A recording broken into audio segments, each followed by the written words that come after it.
జై గురుదత్త. శ్రీ గురుభ్యో నమ. అందరికీ నమస్కారం. నా పేరు అనంతకుమార్. అనంత భక్తి ఛానల్కు మిమ్మల్ని అందరినీ ఆహ్వానిస్తున్నాను. ఈ ఛానల్ను ఆదరిస్తున్నందుకు మీకు నా వందనములు. శ్రీ గురు చరిత్రను శ్రవణము చేస్తూ మీరు ఆ దత్తాత్రేయుని కృపకు పాత్రలు కావాలని కోరుతూ ఇంత శ్రద్ధాభక్తులతో వింటున్నందుకు మిమ్మల్ని అందరినీ అభినందిస్తున్నాను. శ్రీ గురు చరిత్రలోని జ్ఞానకాండమునందు గోకర్ణ మహిమ మహాబలేశ్వర లింగ స్థాపనము అనే 6వ అధ్యాయాన్ని మనం ఈరోజు పారాయణ చేసుకుందాం. ఈ 6వ అధ్యాయాన్ని 2 భాగాలుగా పారాయణ చేసుకుందాం. ఈ అధ్యాయంలో గోకర్ణ క్షేత్ర మహత్యము, రావణుడు తన తల్లి పూజ కొరకు కైలాసమును తెచ్చుటకై వెళ్ళుట, మహాదేవుని మెప్పించి ఆత్మలింగాన్ని పొందుట, దేవతలు ఆందోళన చెందుట, దశకంఠుని చేతిలో గల ప్రాణలింగమును విష్ణుమూర్తి ఉపాయముతో నారద గణేశుల సాయముతో దానిని దాగి మధ్యలోనే భూమి మీద స్థాపింపచేయుట, ఆ లింగమును పెకలించుటకు మహాబలుడు రావణుడు ప్రయత్నించి విఫలం అవుట, అది మహాబలేశ్వర లింగంగా ప్రసిద్ధిగాంచుట. ఈ విషయాలను మనం ఈ అధ్యాయంలో తెలుసుకుంటాము. శ్రీ గణేశాయ నమః. శ్రీ సరస్వత్యై నమః. శ్రీ గురుభ్యో నమః.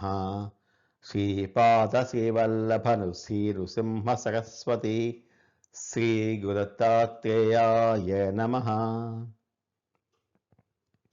నామధారకుడు సిద్ధమునితో ఇలా చెప్పాడు: స్వామి, మీరు అంధకారమును తొలగించిన జ్యోతిస్వరూపులు, నాలో నెలకొని ఉన్న అజ్ఞానమనే అంధకారమును రూపమాపటకై మీరు జ్ఞానజ్యోతిని వెలిగించారు. శ్రీ గురుపీఠమును గూర్చిన ఆద్యంతములను తెలియపరిచితిరి. అది విని నేను ధన్యుడను అయ్యాను. అయితే మహానుభావ, త్రిమూర్తి స్వరూపుడై శ్రీ దత్తాత్రేయ స్వామి వారే శ్రీపాద శ్రీవల్లభులుగా అవతరించారు కదా. అట్టివారు తీర్థయాత్రలు చేయుటకు గల కారణమేమి? దేశమునందు అనేక తీర్థస్థానములుండగా ప్రత్యేకంగా గోకర్ణ క్షేత్రానికే ఎందుకు వెళ్ళారు? గోకర్ణముని ఎడల వారికి అంతటి ప్రీతి ఎందుకు కలిగింది? అక్కడి విశేషం ఏమిటి? దాని ప్రభావం ఏమిటి అని ప్రశ్నించి కృపతో తగు సమాధానమును నాకు వివరించి చెప్పండి అని నామధారకుడు సిద్ధముని పాద పద్మలను పట్టుకొని అడిగాడు. నామధారకుని మాటలకు మిక్కిలి సంతసించిన సిద్ధుడు శ్రీ గురుచరిత్రను వివరంగా చెప్పడం ప్రారంభించాడు. శిష్య శిఖామణి, వినుము. నీవు అడిగిన పరిప్రశ్నలకు నేను ఎంతయో సంతోషించితిని. నీ మూలమున నాకు గురుచరిత్రను వర్ణించి చెప్పగలిగే అపరిమితమగు లాభము ఘటించినది. మరింతగా విస్తరించి చెప్పవలను అను ఉత్కంఠ కలిగి నా మనసు ఇతోధికముగా ఉబలాట పడుచున్నది. త్రిమూర్తి అవతారమైన శ్రీపాద శ్రీవల్లభులు తీర్థయాత్రలను ఎందుకు చేసిరి? వారు గోకర్ణమునకే ఎందుకు వెళ్ళిరి? అచట గల విశేషం ఏమి అని నీవు ప్రశ్నించితివి. వారు కేవలము భక్తజనుల హితార్థముగా ఉపదేశ దీక్షలను ప్రసాదించుట కొరకే దేశాటనము చేసిరి. అంతేగాని అందుకు ఇంకొక కారణము లేనే లేదు. సమస్త క్షేత్రములలో గోకర్ణము ఉత్తమోత్తమైనది. అచట శంకరుడు తన స్వస్వరూపముతో అలరావుచుండను. కావుననే శ్రీ గురుమూర్తి ఆ క్షేత్రమునకు వెళ్ళి ఉండిరి. గోకర్ణ క్షేత్ర మహత్యము సాటిలేనిది, అమోఘమైనది. ఆ తీర్థమును గూర్చిన విశేషమైన వివరములను అన్నింటినీ సంపూర్ణంగా నీకిప్పుడు చెప్తాను. శిష్య నామధారక, మనసును ఏకాగ్రమునొచ్చి శ్రద్ధగా వినుము. ఆ పవిత్ర క్షేత్రమునందు స్వయంభువుడగు పరమేశ్వరుడే లింగ రూపంలో వెలిసెను. అదే మహాబలేశ్వర లింగముగా ప్రసిద్ధి చెందింది. లంబోదరుడు శ్రీ గణపతి కరకమలములతో స్థాపించబడిన ఆ లింగమును గూర్చిన ఒక ఆసక్తికరమైన విశేషమైన ఆఖ్యానము కలదు. వెంటనే శిష్యుడు సిద్ధుని చూసి, మునీంద్ర, విఘ్నేశ్వరుడే ఆ లింగమును ఎందుకు ప్రతిష్ఠించెను? అట్టి తీర్థమహిమను వివరించి చెప్పవలసింది అని ప్రార్థించెను. మిక్కిలి జిజ్ఞాసతో శిష్యుడు ప్రశ్నించిన తోడనే సిద్ధముని అత్యంత ఆనందభరితుడై మహాబలేశ్వర లింగము యొక్క చరిత్రను కూర్చిన ఆద్యంతమును వివరించి చెప్పసాగిన. రావణ కుంభకర్ణాదుల కన్న తల్లి కైకసి. ఈమె గొప్ప శివభక్తురాలు. ఈమె ప్రతినిత్యము అత్యంత భక్తి ప్రపత్తులతో నియమంగా శివపూజను చేయుచుండెను. శివపూజను పూర్తి చేయకుండా ఆమె అన్నపానాదులను స్వీకరించినది కాదు. ఇట్లుండగా ఒకనాడు పూజా నిమిత్తముగా ఆమెకు శివలింగము లభింపలేదు. వ్రతభంగము ఒకనని భావించి మృత్తికతో అంటే మట్టితో ఒక లింగమును నిర్మించి మిక్కిలి సంతోషముతో ఆమె శివపూజను చేయుచుండెను. అట్టి సమయమున అత్యంత క్రూర స్వభావము కలిగిన ఆమె కుమారుడు అయినటువంటి దశకంఠుడు రావణుడు తన తల్లిని దర్శించి నమస్కరించుటకై అచటికి వచ్చెను. మాతృమూర్తి చరణములకు ప్రణమిల్లిన తర్వాత ఆమె చేయు పూజను చూసి ఇలా అన్నాడు: తల్లి, ఈ మట్టిలింగమును ఎందుకు పూజించుచుంటివో నాకు వివరముగా తెలుపుము. అంతేకాదు, నాకు నీవు తల్లివై ఉండి ఈ మట్టిలింగమును పూజించుటయా? దీనిని చూచిన లోకులు మనలను అభాగ్యులని భావించి పరిహసించెదరు. దీనిని పూజించట వలన ప్రయోజనం ఏమిటో తెలుపమని కోరెను. అందుకు తల్లి కైకసి, వత్స, శివ పూజ వలన కైలాస పదమును పొందగలము అని చెప్పాను. అంతట రావణుడు తల్లితో ఇలా అన్నాడు: అమ్మ, కైలాసమును పొందుట కొరక నీవు ఈ పూజను నిత్యము చేయుచుంటివి. ఎంతో శ్రమనుంది ఎందుకు చేయుచుంటివి? ఇది మనకు తగని పని. ఎందులకమ్మా నీకింత శ్రమ? ఆ కైలాసమునే తెచ్చి నీకిచ్చినచో ఎట్లుండును అని పలికి తిరిగి రావణుడు గంభీర ముద్రను వహించి తల్లి ముందు ఇలా ప్రతిజ్ఞ చేసెను: ఇప్పుడే కైలాసమునకు వెళ్ళి తుటిలో తిరిగి లంకకు వచ్చేదను. ఈ మృత్తికాలింగం ఎందులకు? సాక్షాత్తుగా ఆ పరమశివుడినే నీవు నేరుగా పూజించదవుగాక. నీవు స్వస్థ చిత్రాలవై ఉండము అని చెప్పి మనోవేగముతో ఆ నిశాచరుడు కైలాసమునకు పయనమయ్యను. అతి శీఘ్రముగా అతడు కైలాస పర్వతమును చేరెను.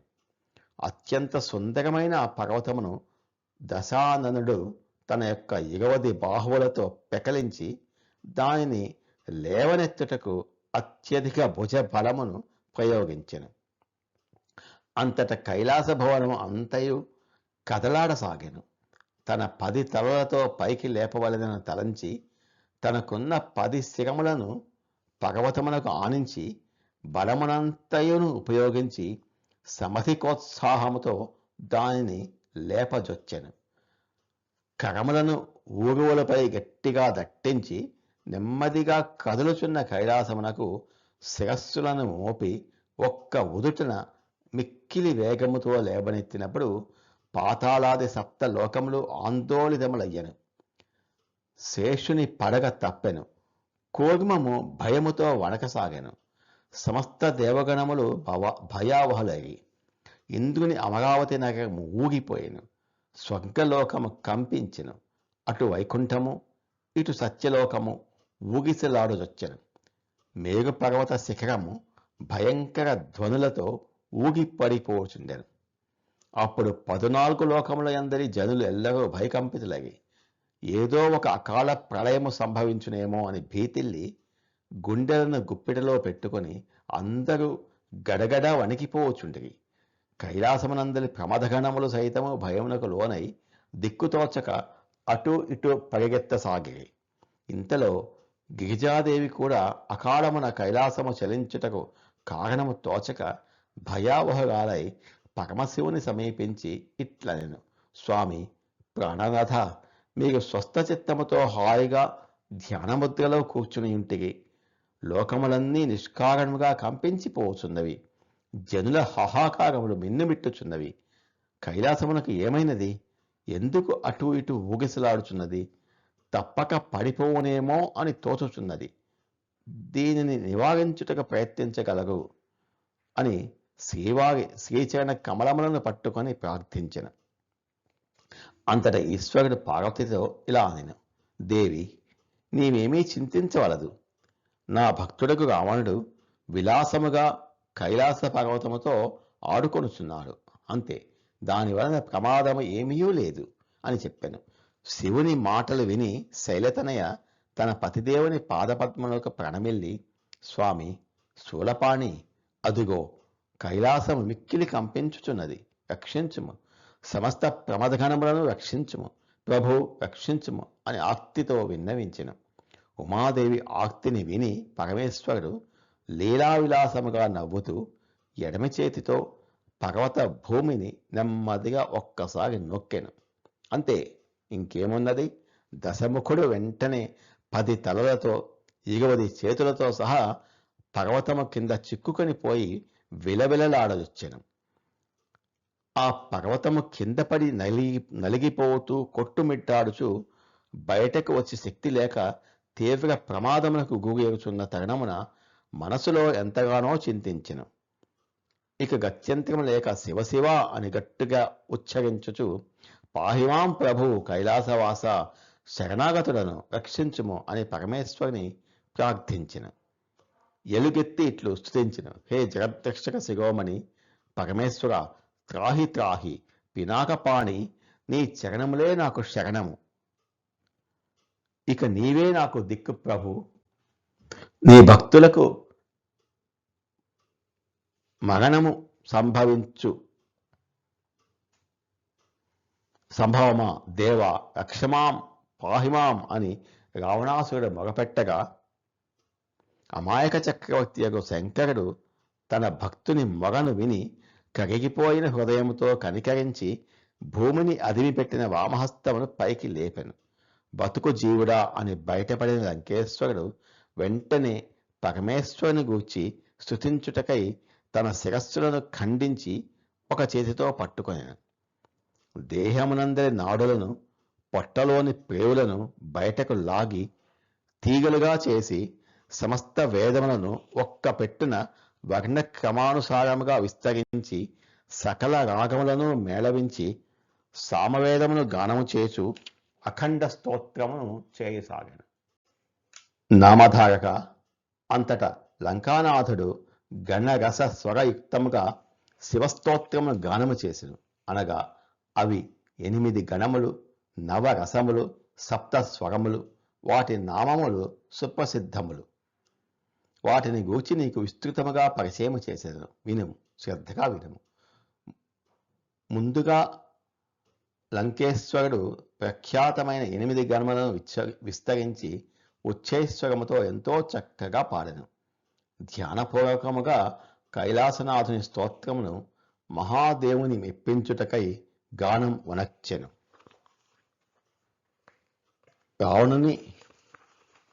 అంతటా రావణుని భక్తి ప్రపత్తులకు మెచ్చిన ఈశ్వరుడు అత్యంత ప్రసన్న వదనుడై అతని ముందు నిజరూపముతో సాక్షాత్కరించెను. 5 ముఖములు, 3 కన్నులు, 10 భుజములు కలిగిన దివ్య స్వరూపముతో మిక్కిలి హర్షమును ప్రకటించుచున్న మృత్యుంజయుడు రావణుని భక్తికి మిగుల సంతసించి, నాయన నీకిష్టమైన వరమును కోరుకొమ్ము అని పలికెను. అంతట రావణుడు మహేశ్వరుని చూచి ఇట్లనెను, నిన్ను నేనేమి కోరుదును? నా గృహమునందు స్వయముగా లక్ష్మీదేవియే దాసిగా ఉండెను. అష్టవిధ నిధులు మా ఇంటి గుమ్మం ముందు నిలిచి ఉన్నవి. చతుర్ముఖ బ్రహ్మదేవుడు నాకు జ్యోతిష్కుడు. అతడు నిత్యము నాకు పంచాంగమును వినిపించును.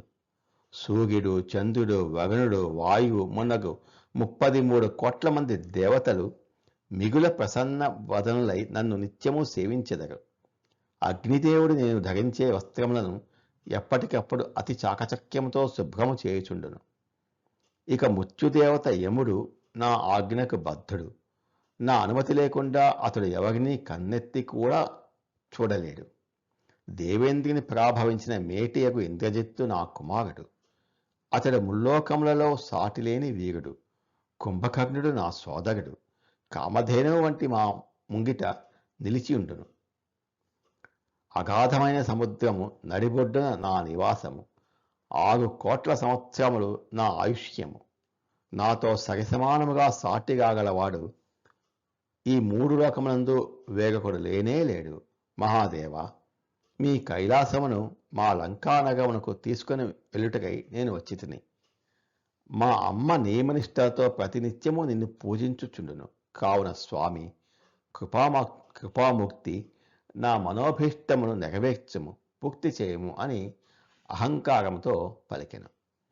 అప్పుడు మహాదేవుడు రావణుని చూచి ఇలా అన్నాడు: పూజ చేయవలెను అను కోరిక ఉన్నచో కైలాసముతో పని ఏమిటి?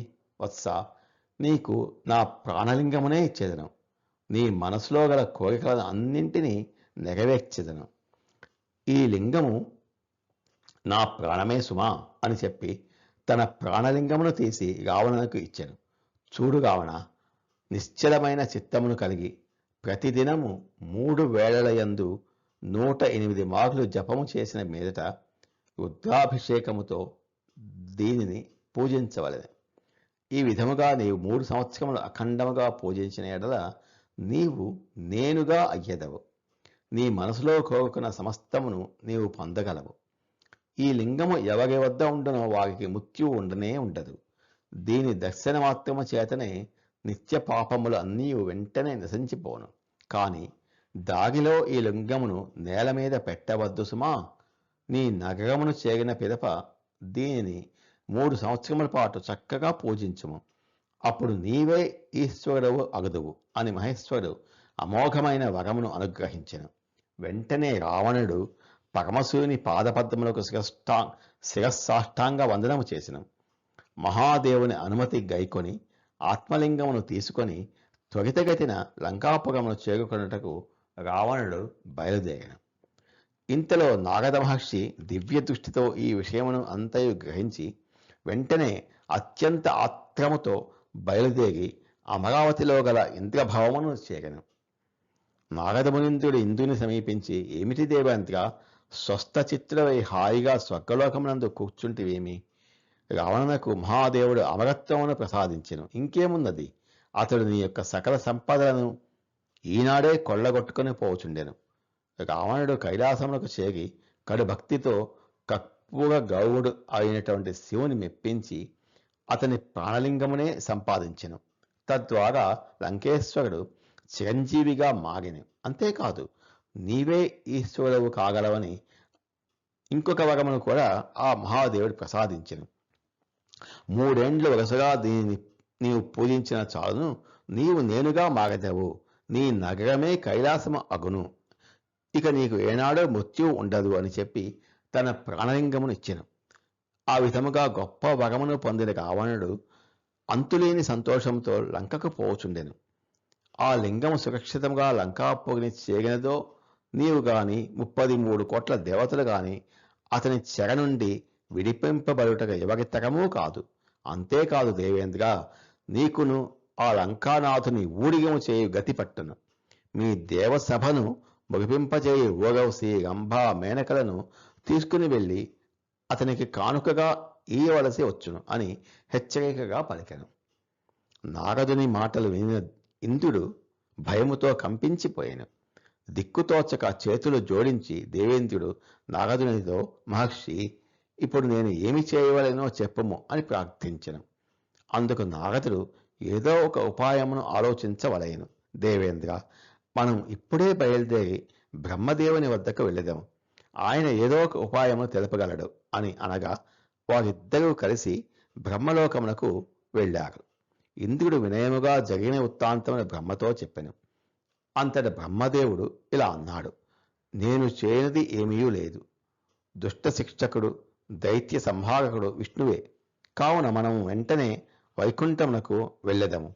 ఆయన ఏదో ఒక ఉపాయమును నిశ్చయముగా చెప్పగలడు అని వారు ముగ్గురును కలిసి అతి శీఘ్రముగా వైకుంఠలోకమును చేరి స్తుతింపగా సర్వవ్యాపకుడు అగు విష్ణువు ప్రత్యక్షమయ్యను. జయ గురుదత్త. శ్రీ గురుదత్త. నమో భగవతే వాసుదేవాయ. ఏతత్ఫలం శ్రీ గురుచరణారవిందార్పితమస్తు. స్వస్తి. అనంత భక్తి ఛానల్ నందు ఈ వీడియోను వీక్షించినందుకు ధన్యవాదాలు. శ్రీ గురుచరిత్రలోని మిగిలిన అధ్యాయాల కొరకు అనంత భక్తి ఛానల్ను సబ్స్క్రైబ్ చేసుకోండి.